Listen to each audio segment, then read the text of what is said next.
Hi friends, அப்போ நம்ம சிந்து பைரவி பார்க்க போகிற. சிந்து பைரவியில் வந்துட்டு அதாவது நம்ம சிவா கிட்ட இருந்து பிரிக்கிறதுக்காக தான் நம்ம மகா வந்து கொண்ட மகா பிளான் படுது நம்ம நினச்சோங்க. ஆனால் உண்மையானுமே ஜாதகத்தை தூக்கிட்டு வந்து பார்க்குற மாதிரி பார்க்குதுங்க. கடைசியில் பார்த்தா இது கடைசியில் எடுத்துக்காட்டுங்கிற ஏகாம்பரத்தை வச்சு போட்டு காமிச்சிருவாங்களோ இருக்கலாம். அது என்ன இதுன்னு நமக்கு புரியலைங்க. அதாவது நாட்டில் முக்கால்வாசி பேர் நம்பி ஏமாறுறது இதில் ஜாதகம் ஜாதகம் ஜாதகம்.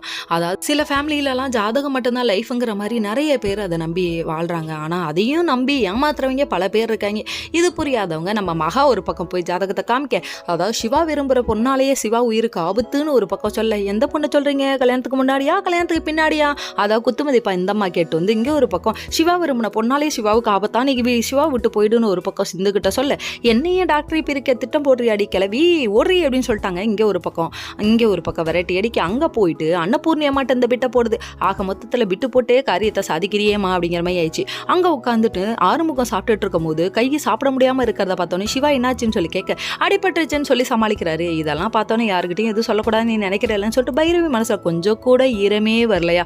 அப்போ கூட என்ன நினச்சி நீ கவலைப்படலையாங்கிற மாதிரி ஆயிடுச்சு.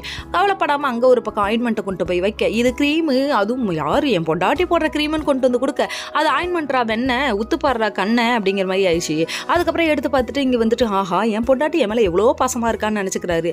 பார்க்கறது எருமை வேலை, இதில் ஒரு பெருமையா அப்படிங்கிற மாதிரி ஆயிடுச்சு. இன்னொரு பக்கம் நம்ம சிவாவை சிந்துவையும் எப்படியாவது பிரிச்சாகணும் மகா ஒரு பக்கம் திட்டம் போடுறாங்களாமா. ஓகே.